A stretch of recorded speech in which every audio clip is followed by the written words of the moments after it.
Live from Washington, D.C., this is Balance of Power with Joe Mathieu and Kailey Leinz. A new deal with Iran could take another 6 months. Welcome to the Thursday edition as Gulf states say they believe Iran has not changed its intention when it comes to building a nuclear weapon, and more time will be needed to reach a ceasefire. I'm Joe Mathieu alongside Kailey Leinz in Washington. Kailey, we do have another ceasefire separately announced by President Trump between Israel and Lebanon that could help us reach an agreement with Iran. Yeah, this ceasefire will last for 10 days, according to President Trump, beginning at 5 p.m. Eastern time, though it is worth noting that it has not yet been confirmed by the Israeli and Lebanese sides of this equation. All of that said, to your point, Joe, it is seen as something that could lay the foundation for a longer-term peace agreement between the U.S. and Iran, given Iran has maintained that you have to see a ceasefire in Lebanon in order for it to agree to any long-term deal. This is something that just developed in the last hour. The president posting it on Truth Social, and that's all the information we have to go on here, knowing that these two nations were set to meet for the first time in 34 years. Yesterday, we've got a couple of important voices who are going to weigh in on this, including Senator Ted Budd, right off the top, the Republican from North Carolina, who serves on the Armed Services Committee, among others, will be with us to talk this out. Yeah, we'll also be speaking with his Democratic colleague, Senator Cortez Masto of Nevada, conveniently on a day that President Trump will be making tracks to Las Vegas to tout no tax on tips. So we've got a lot to get to this hour, but let's begin with the market action, because they are taking the news of the ceasefire between Israel and Lebanon quite well. Charlie Pellet, how we looking? Right now, lots of green on the screen, Kelly, with the Dow, the S&P, NASDAQ all higher. Got to begin with Madison Air Solutions, by the way. An IPO, an industrial IPO, up today by 16%. Company raised $2.2 billion in the biggest U.S. listing of an industrial firm in close to 3 decades. Madison, by the way, is seen as a way to get exposure to the AI boom with its business, including selling products for data centers. S&P right now, little changed, higher, up 0.1%. Any advance will be a record. The Dow flat on the day, higher by 3 points. NASDAQ up by 0.3%. 10-year 4.30%. West Texas Intermediate crude up 3.4% above $94 a barrel. I'm Charlie Pellet. That is a Bloomberg Business Flash. All right, Charlie, thank you so much. Charlie, we'll be back with more on the markets in just about 20 minutes' time as part of the Thursday edition of Balance of Power here on Bloomberg TV and radio. Thanks for joining us. We're live from Washington with breaking news, and it comes via Truth Social. The President of the United States, less than an hour ago, talking about a ceasefire between not the U.S. and Iran, but in fact Israel and Lebanon. Having said earlier, we're trying to get a little breathing room between these two nations, and he seems to have, referring to excellent conversations with the highly respected president of Lebanon and Prime Minister Bibi Netanyahu, as he writes, of Israel. The two leaders agreeing that in order to achieve peace between their countries, they will formally begin a 10-day ceasefire at 5 p.m. Eastern Time. Going on to write, on Tuesday, the two countries met for the first time in 34 years here in Washington with our Secretary of State, Marco Rubio. We're joined right now live from Capitol Hill by Senator Ted Budd. The Republican from North Carolina serves on not only the Armed Services Committee, Commerce Committee, but also Intel, and is the perfect voice for this moment. Senator, it's great to have you back on Bloomberg TV and radio via either of these committees, Armed Services or Intel. Can you give us any more color on this? Have you heard this confirmed from anyone other than the president? And what else might this lead to with Iran? Well, it shows the fact that Iran and Hezbollah are inextricably linked. And once you begin to decouple those, you can have an actual conversation between Israel and the country of Lebanon, which has been completely taken over in the last 30 plus years and destabilized by Hezbollah. So this is absolutely phenomenal. The land of the cedars is once again talking again. These are two beautiful countries that have a natural ability to be allies if they're not corrupted by the proxy that Iran is, or that is Hezbollah in Lebanon. So I think this is great news. I think it speaks so much for President Trump's serious effort to bring diplomatic stability to the region, and also to cut off the head of the snake with Iran, which has been dealing with Hamas and destabilizing Israel, and to their north, the neighbors to the north, and in Syria, with Hezbollah. This is absolutely phenomenal, and I think it speaks so well of the region. And I look to hearing more details coming in the next few hours. Well, in terms of other details you may be hearing, Senator, we've seen reports that even as the Trump administration is pushing for peace, that there could be deployment of thousands more troops to the theater. Has the Armed Services Committee gotten confirmation of that? Would you support that? You know, we hear efforts like this all the time, but the goal is let's get in, let's finish the job, let's bring our folks home as quickly as possible. Let's not have forever wars. I mean, you can go back to 2024, and what was the election about? It's like, we don't like what Joe Biden did in Afghanistan. We don't like the way he treated those who served for our country. It's disrespected our veterans. We want to get in, we want to be decisive, we want to finish the job, and then we want to get home. So I think let's give the president as commander-in-chief everything that he needs to do the job and be decisive, and let's get to the root of the issues for the last 50 years. You remember, we've had 7 presidents that have had a chance at this. They've either made it worse, like Biden or Obama, or they just have looked the other way and not dealt with it. So I'm so glad that since 1979, we finally have a president that's willing to deal with the issues that are persistent threats to the United States. Well, we could ask you a lot about the way forward here, Senator. We're looking at next Tuesday for a potential ceasefire to either be extended or we're back to fighting, apparently. And I'm wondering your thoughts on the use of the additional troops who are on the way there. The Washington Post says more than 10,000 additional troops will join the 50,000 already in theater. What is the Armed Services Committee considering their use? What would they be there for? Well, let's remember that our goal is peace, but it's peace through strength. While we want to get to the negotiating table, and we've certainly allowed that at every opportunity, this is our 3rd or 4th iteration to deal with Iran in a diplomatic effort.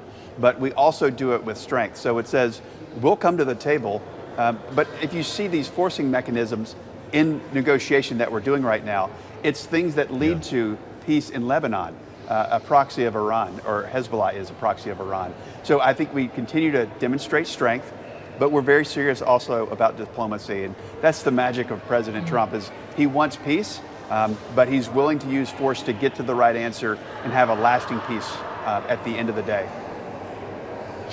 Well, and we know demonstrating strength like the kind the U.S. military presents does come at a cost, Senator. You mentioned a moment ago the idea that we need to give the president what he needs here. I wonder if that means effectively at this point an unknown but potentially not limited amount of money. We talked to your colleague, Senator Richard Blumenthal of Connecticut, about this yesterday on Balance of Power. This is what he told us, sir, and we'll have you respond.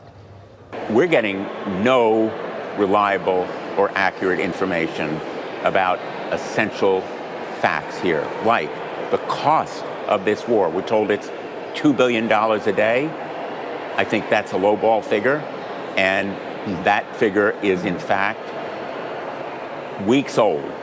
In a classified setting, as well as publicly, there has been no reliable or accurate information about the cost of the war. The American people deserve to know it.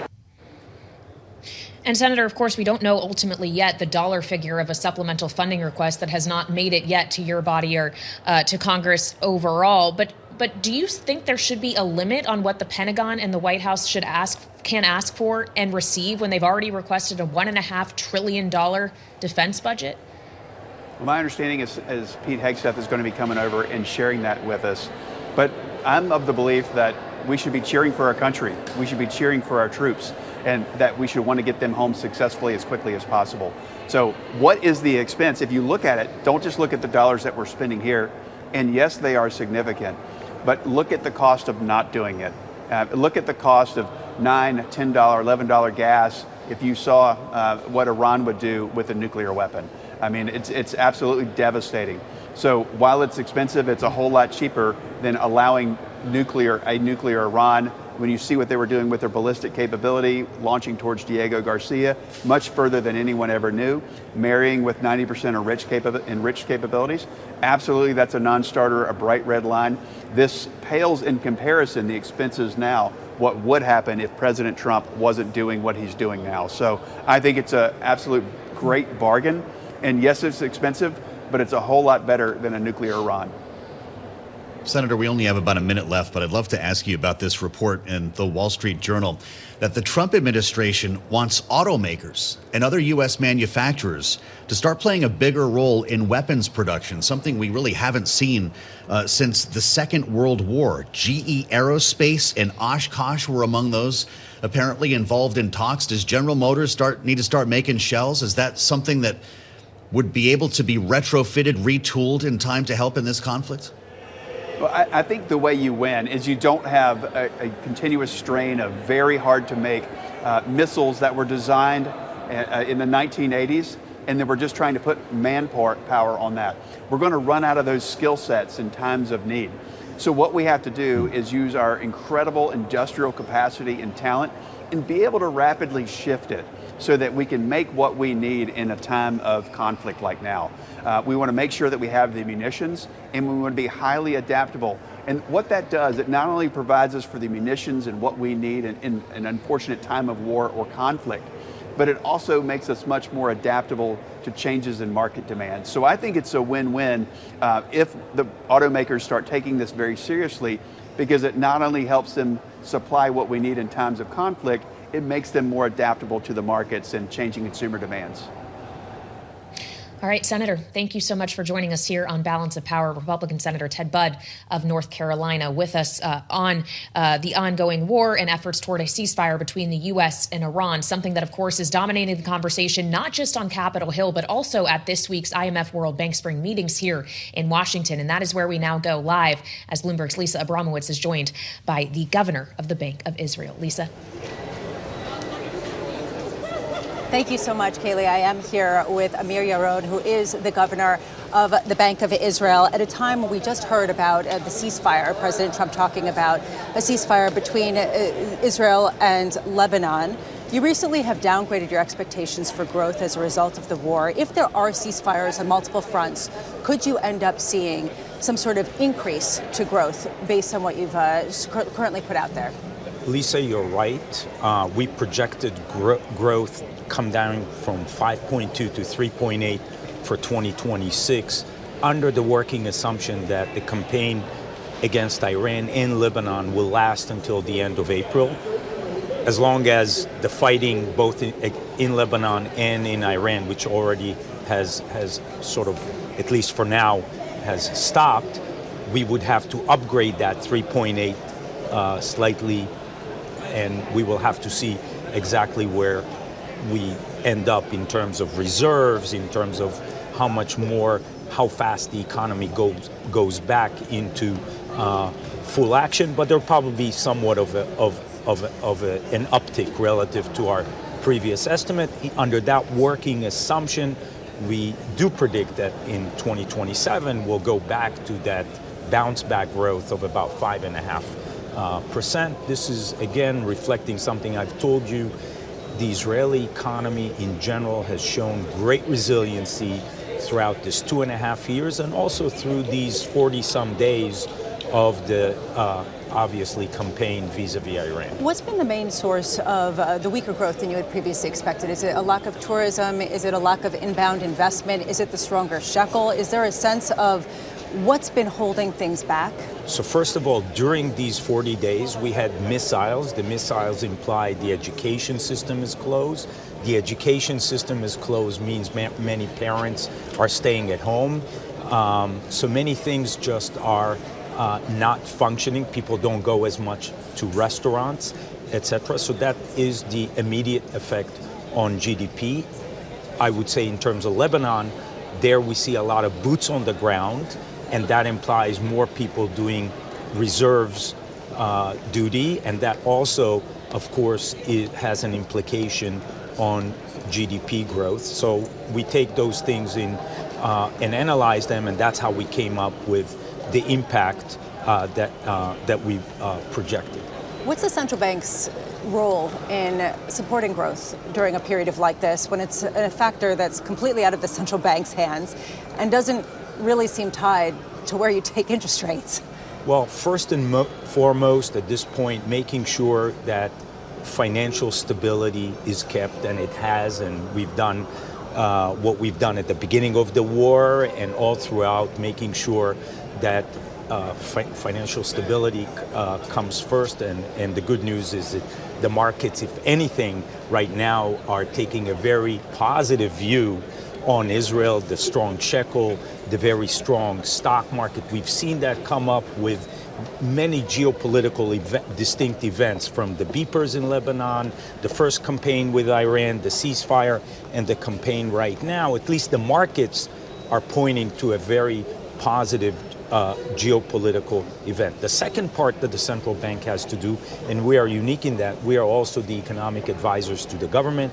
And throughout the 2.5 years, and I'm glad to say the government had listened, certainly in the 24 and 25 budget, to do fiscal consolidation. So debt to GDP does come up, but doesn't, there was a game to make it sure it comes down. We'll have to challenge, to deal with that in probably the next government, because we will have to do some kind of consolidation to see debt come down, military support have what it needs, and at the same time investing in growth engines. Well, at the same time, the Knesset just passed a budget that actually increased the deficit above where you would have liked to see it. Right. I believe north of 5% according to the latest projections. I mean, how much does this tie your hands or make things difficult as a central banker?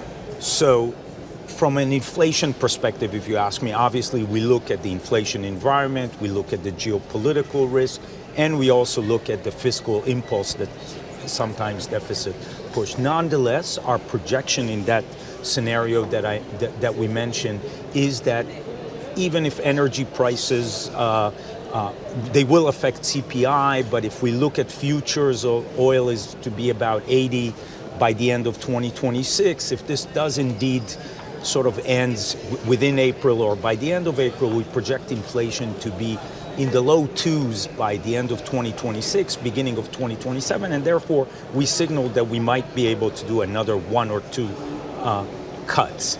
Of course, the big issue, as I just mentioned, for Israel is to be back on a trajectory for debt that is coming down.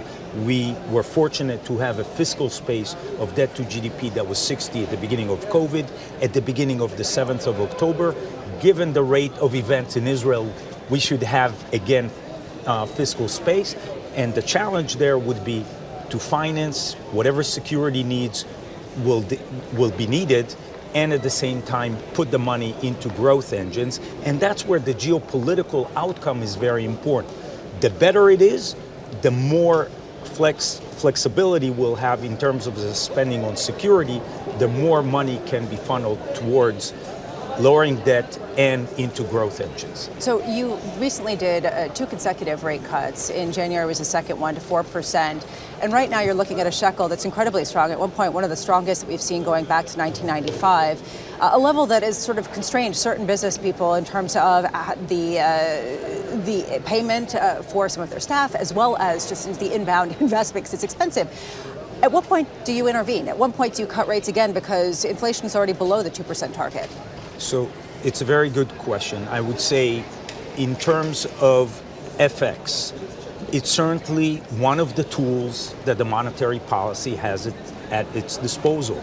But the way we look at it, it's from the lenses of not supporting particular sector, but as a tool to either towards supporting monetary policy, inflation, etc., or making sure that it helps us in the context of financial stability. So at the beginning of the 7th of October, we sold reserves as part of, with the hat and lenses of financial stability. When we were in COVID and we had negative inflation and we were close to zero interest rate, we bought reserves because it was consistent with monetary policy. So we will use it primarily under those targets. Meanwhile, a lot of discussion here at the IMF meetings, as has been for the number of previous ones, about central bank independence. A real question about how much central bank independence globally is coming under scrutiny just because of the deficit backdrop, because increasingly it is incredibly political how rates go given the financing of a lot of the spending plans of governments around the world. So no central banks want to be in a position of fiscal dominance. It's clear that a lot of governments are dealing and are trying to create they have less of fiscal space than they used to after COVID, etc. But central bank independence is key for central bank success. What allows us to bring inflation to where it should be. We know that inflation actually hurts first and foremost the weak segments of society, and if there is the credibility and independence, central banks can achieve their targets in a much more efficient and less costly way. And this is something people and other people that are pushing central banks should have in mind, because markets understand that. From your vantage point, do you think that there has ever been a time where central bank independence was more under threat? I mean, does this feel like a perilous moment, or does it feel like almost the fortification of that independence because of the resounding swell of support from central banks, frankly, around the world? I want to think conceptually.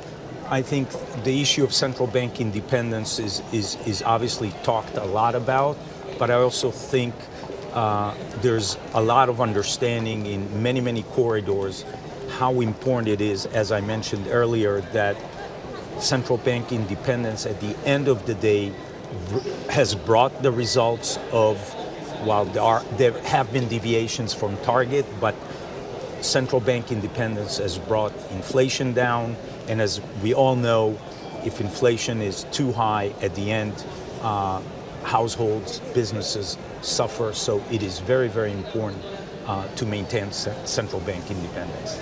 Amir Yaron, thank you so much. That is Amir Yaron, the governor of the Bank of Israel. Kailey, Joe, I will send it back to you from the headquarters here at the IMF.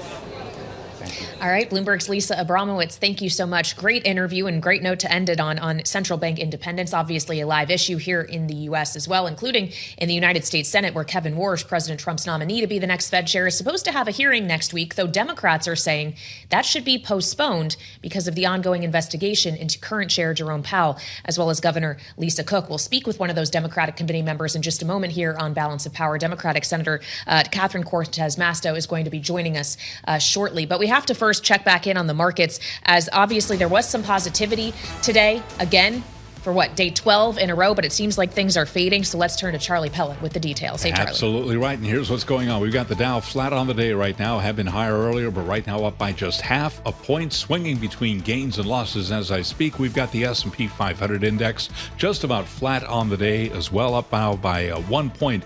And to be sure, any advance for the S&P today will be another record. The S&P right now at 7,024. NASDAQ up 27, looking at a record there, up 0.1%.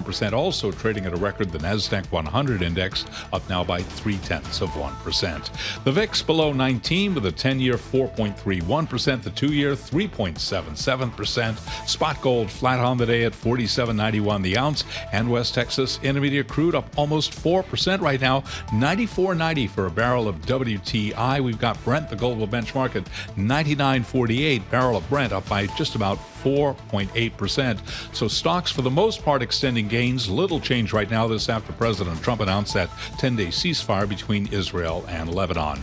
We're also keeping an eye on a major IPO. Madison Air Solutions shares are up now by 17% after the company raised $2.23 billion in the biggest listing of an industrial firm in close to 3 decades.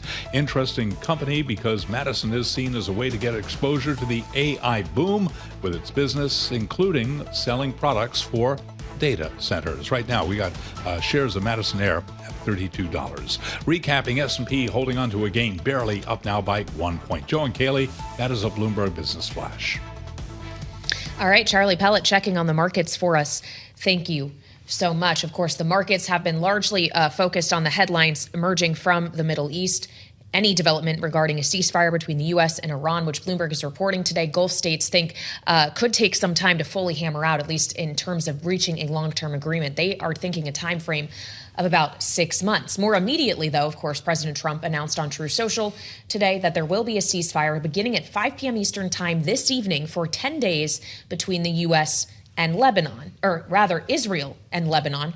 speaks to the notion that there are so many different parties involved in these conflicts. As of course, Iran says the ceasefire between Israel and Lebanon is a precondition for a long-term ceasefire between Iran and the United States. It does sound like you cannot have one without the other. Right. So this is pretty big news today, and we want to bring you to the White House as the president's about to leave. Actually, this is not part of his agenda today at all. While it's leading the news, the president's on his way out of town to go to Las Vegas to talk about the tax benefits of his one big beautiful bill.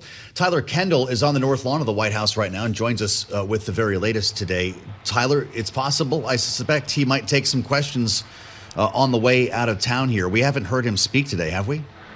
Not beyond his posts on Truth Social, Joe, and you and our radio listeners may be able to hear. We're actually hearing Marine One touchdown right now as we wait for President Trump to exit the White House and then head out on what is expected and supposed to be part of a reset by this White House to refocus the narrative on the president's economic policies and what they have dubbed the affordability tour.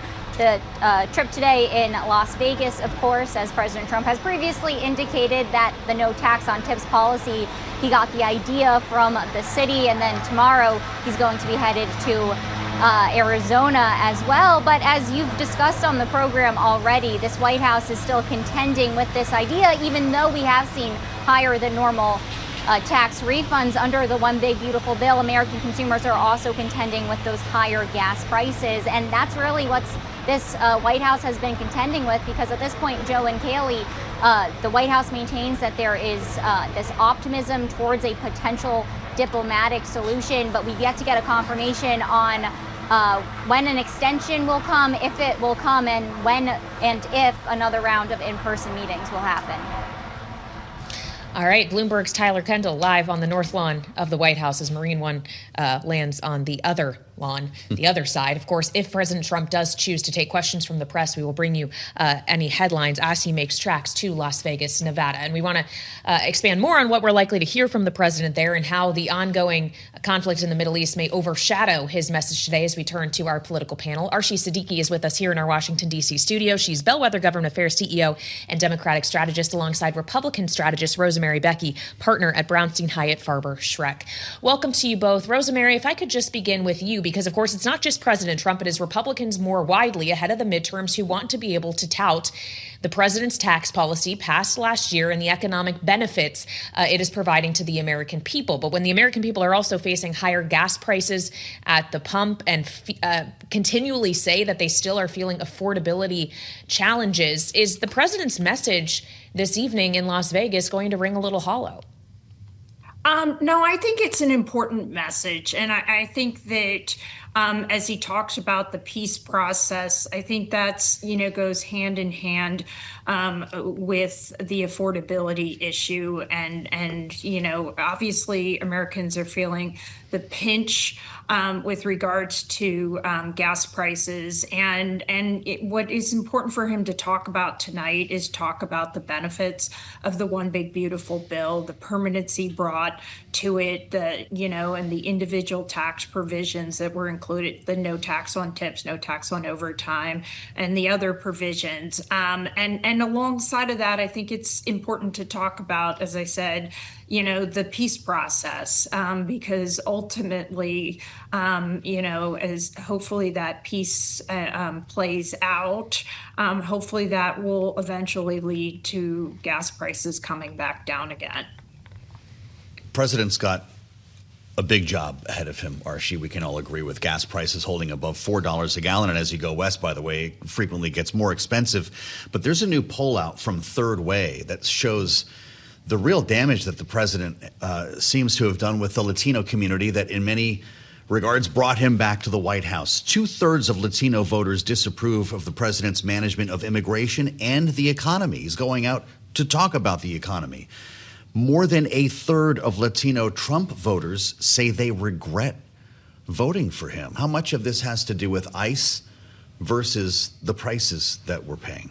Well, I think he did a good job on the border, and I think that was a real concern. But when you move to ICE, it was more than folks bargained for and more than what they signed up for. And I think that's where you see now there's a doubling down where you have the ideological right have said no, no reforms to ICE. Yeah. So that's a big issue. And the border was one piece, but it was just a bridge too far. That's one piece. And then the economic piece is huge. It's when you look at the president's economic policies, they're doing more harm than good, which is almost the opposite of what he campaigned on. But I would also say the president is very powerful on the campaign trail. And I view tonight as very much of a campaign type event where he's going to try to make his case. But he has a lot of movement because it's just not matching the reality on the ground. Well, and when we consider the president making his case, Rosemary, obviously he is no longer able to seek re-election, which is not the case for all of the Republicans who are going to be on the ballot in November. And I wonder from a messaging standpoint, if given the volatility, if you will, in the messaging we get from the president, who, yes, will take some time to talk about no tax on tips and get a DoorDash delivery at the White House, but in that very same breath will criticize the Pope and comment on a AI image he posted depicting himself as Jesus Christ. If other Republicans are able to get any kind of clarity of message through when the president is dominating the airwaves in all of these other areas that they probably don't want to talk about very much. Look, I think you have to talk about the affordability issue. It is very real. I live in New Jersey, and we just came through an election where it was pretty clear that affordability was front and center, and the Democrats prevailed because of it. And I think that the members are going to have to address that. And while the One Big Beautiful Bill has done a lot. Created a lot of stability, created, some more, opportunities in the markets and opportunities for Americans. I think there's still more that has to be done. And I do think that it's going to be really incumbent upon Republicans to be out there on the campaign trail talking about, what they're going to do to help with the affordability issue. It's not lost on us that the president has an opportunity before he ever gets to Las Vegas to make some news in detail, what we've heard today about a new ceasefire with Israel and Lebanon, maybe even update negotiations more broadly with Iran. Is this a good time for him to take questions in the driveway when he leaves the White House? In terms of on the economy? On anything. On anything. I think he has a case to be made on Iran and on the domestic economy. So there's a lot of unanswered questions. Yeah. And, also when he does ask questions, the answers change quite a bit. So people do want a gut check of where he's thinking and where his head is right now and where he's moving towards. Yeah, certainly the market does, which is why we're all glued to our Bloomberg terminals, constantly watching the headlines to see if he speaks to the press or if he just posts on True Social or whatever means of communicating he is choosing at a given time. So, Rosemary, when we consider the messaging we may get from the president, and again, if we do hear him speak and make any headlines specifically as it comes to Iran, we'll bring them to our audience here on Bloomberg TV and radio. But knowing that this trip to Las Vegas is just what is supposed to be one stop and what is a wider tour that we were promised at the start of this year on exactly what you were just speaking about, affordability. He's not just going to Las Vegas. He's also going to be going to Arizona. We understand that more trips could be coming to highlight this message. But I wonder optically, given that the U.S. is still deeply embedded in this very tense political conflict that is having wide-ranging economic implications, if it's still a good look for the president to be out and about doing campaign-type rallies. Oh, I think it's really important that he is out there. And I think it's really important that he recognize what Americans are feeling, right? I mean, we've come a long way in the last month or so with regards to gas prices. I mean, every time you drive past a gas station right now, the price goes up and up. And I really think it's important for him to be out on the campaign trail and for him to address it, to talk about the war, to talk about the economy, and to talk about, the plans for the future. What should he say about gas prices? I'm looking at the average from AAA, it's just under $4.10 nationally. You know what they're paying when you pull up to the pump in Nevada? It's almost $5. $4.95, a whisker away from California. In this case, Rosemary, does the president have to explain this, or at least give people a sense of how long they might have to endure it? I think he has to give them a sense of how long they're going to endure it. I was talking to a colleague in California, $7 a gallon. I mean, it's crazy. I really think it's something he has to address and has to talk about, what the expectation is, because, until this, is resolved, gas prices are going to stay high, and it's not going to be immediate, the change, right? So once we have peace, it's going to need some time to play out here. So it's very impactful. We have less than a minute left, Arshi, but just quickly here, as you were talking about Latino voters who are starting to turn from the president, other voters who, for economic reasons, are starting to turn away. It's one thing for them to be dissatisfied with Trump and the Republicans. It's another to decide they would rather support Democrats. What needs to happen for that conversion to actually take place? I think we're already seeing the conversion. We've seen that in the special elections. Normally, I don't put too much stock in special elections, but we've seen this at the state level, and there are very few outliers. Democrats are overperforming, and we're going into a midterm election, which is a referendum on the president. So I think that conversion is already happening. I don't know. I think Republicans are going to have to do that midterm convention in Las Vegas. I think that's what we've established. Arshi, Siddiqui, Rosemary, Becchi, thank you so much for great analysis and being part of our conversation today on Balance of Power. We go to the Democratic side of the aisle ahead. Cortez Masto, the senator from Nevada, looking ahead to the president's speech later today, joins us next on Bloomberg. Where we are keeping eyes on the White House, as President Trump is expected to depart any moment now as he makes his way from Washington to Las Vegas, Nevada, for a roundtable later on today on his no tax on tips policy that, of course, was embedded in the wider piece of tax legislation he signed into law on July 4th of last year. He wants to tout the economic benefits of the various tax cuts, obviously not just no tax on tips, Joe. He's also highlighted no tax on Social Security and overtime. But the question is going to be for residents in Las Vegas and across the country, to what extent the benefits of those policies in the form of higher tax returns that they may be receiving are eroded by the higher prices being paid at the pump at the gas station. That's right. It's approaching $5 a gallon in the state of Nevada, a far cry from what we've grown used to here on the East Coast. And if the president was thinking victory lap when he chose Las Vegas, because this is where he said the no tax on tips idea actually was born. And it's almost an opportunity to go shine a light on those who have benefited. But of course, if you're paying $5 a gallon for gas, the tips might not be getting you very far. And that's where we're going to start our conversation with Senator Cortez Masto, who is no stranger to gas prices in Nevada. She is the Democratic senator from Nevada and joining us live on Capitol Hill. Senator, it's great to have you back on Bloomberg TV and radio. I know you supported the idea of no tax on tips, but I saw your post on X yesterday. What's good is that for workers of Trump's failures, you say, have hurt our tourism economy so much that workers are not getting tips. Is that true? So let me say a couple of things, and thank you. It's great to join both of you. The no tax on tips would be beneficial for so many workers in Nevada, and that's why Senator Rosen and the delegation, we actually passed bipartisan legislation to make it permanent. Unfortunately, that's not what Donald Trump signed and put in his big, beautiful bill. And the no tax on tips that he is touting is not permanent. It has a sunset.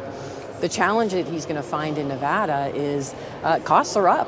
It's not just what you talked about, gas prices. Right now in Las Vegas are about $5, but in Reno they're $5.26. We are seeing a year-over-year increase in groceries.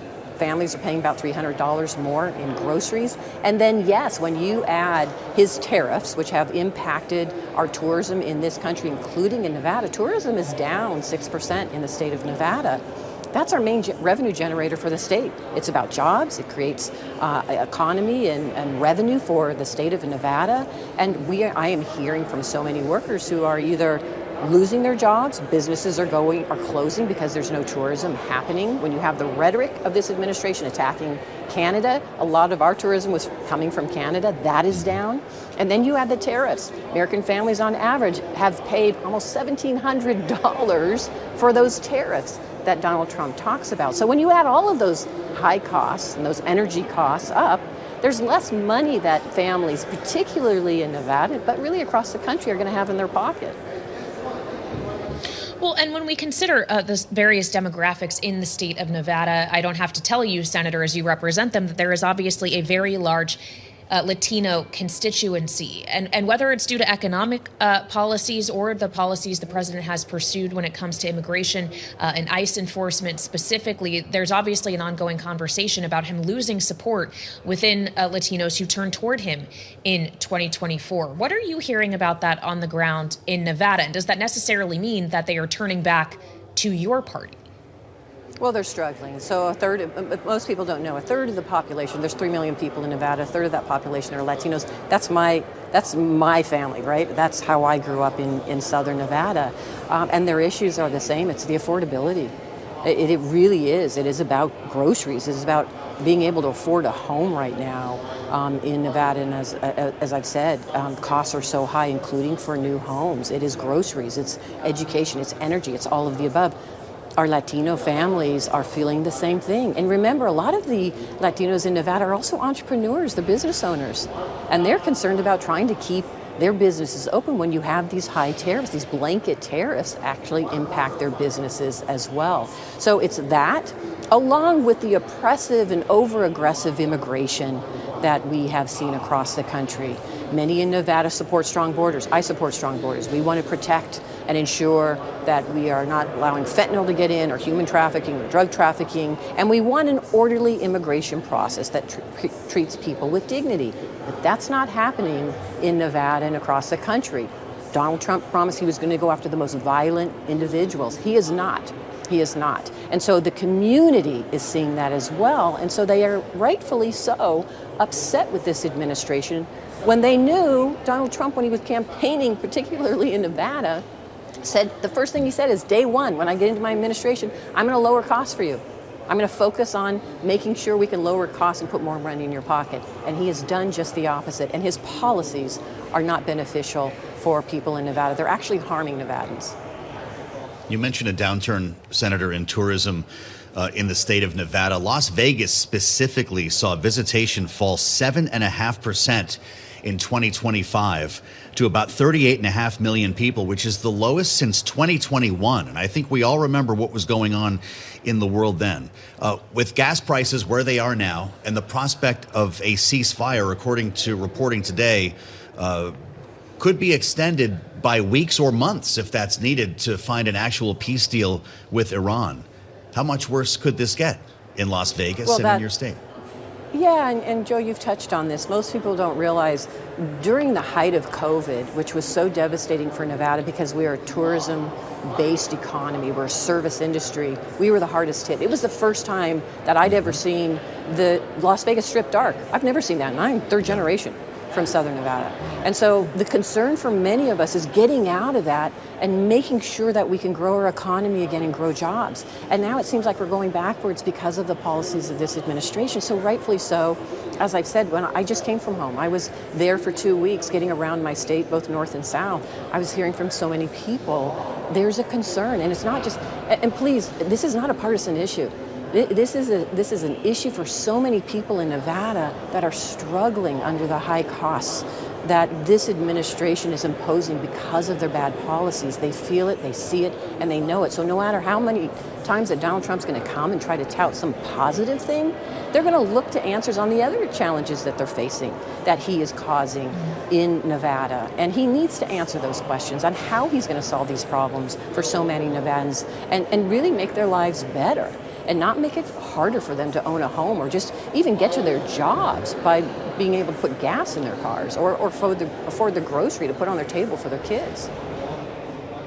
Well, obviously, one of the challenges you speak of that the administration is currently dealing with is the ongoing conflict with Iran. And I'd like to ask you about a pair of votes we saw in the Senate yesterday, a war powers resolution, which you voted for to restrict the president's ability to maintain that activity in the Middle East, but also a resolution you voted against to restrict weapon sales to Israel. There were 40 members of your party who voted for that resolution. It was only you and 6 other colleagues who voted against it. How do you reconcile those two positions? And what's the difference between you and your other 6 colleagues and the rest of the Democratic Party in the Senate right now? Well, I can tell you my position. Of course, I don't support Donald Trump's war of choice here. The war's power resolution, rightfully so, was to mandate and require Donald Trump to do what he always should do under the law, is to come to Congress when he wants to get us into a war, a foreign war or a conflict, and he's refused to do that. So that was the United States Congress rightfully trying to exert its power over Donald Trump that we have under the Constitution. I'd rather us spend the trillions of dollars not in a foreign war with Iran, but on the issues that we're talking about. How do we lower costs for families? How do we address the affordability issue for Americans, not just Nevadans, but Americans across the country? That's one piece of it. The other piece, I look at them 2 different things. Allies for us are essential, and we need to continue to support our allies because we want their support. Israel has been an incredible ally for this country. And the people of Israel deserve that support. Listen, I don't support Donald Trump, but I want our allies to support, or the policies of Donald Trump, but I want our allies to support the United States and not conflate our positions. I don't think Israelis want the same thing. I think they want us to be able to continue to support them. And let me just say one final thing. Hezbollah has been shooting rockets, missiles, and rockets into Israel. There's been over 3,500 missiles and rockets sent by Hezbollah into Israel in the last month and a half. Israel still has to defend itself. They're surrounded by hostile neighbors. We are not in the United States. And so there is a difference between the two, and I do believe that Israeli people, just like Americans, want to know their allies are still supportive, even though they may disagree with their government or the leadership in their government. I think that is just as important for us to signal. Senator, we want to ask you about one more story that's very important to our audience here on Bloomberg, and that is, of course, who will be the next Fed chair and when the next Fed chair might be confirmed. All of the Democrats on your banking committee, all including yourself, have written a letter to the chair demanding that a hearing for Kevin Warsh scheduled for next Tuesday, a confirmation hearing, be delayed.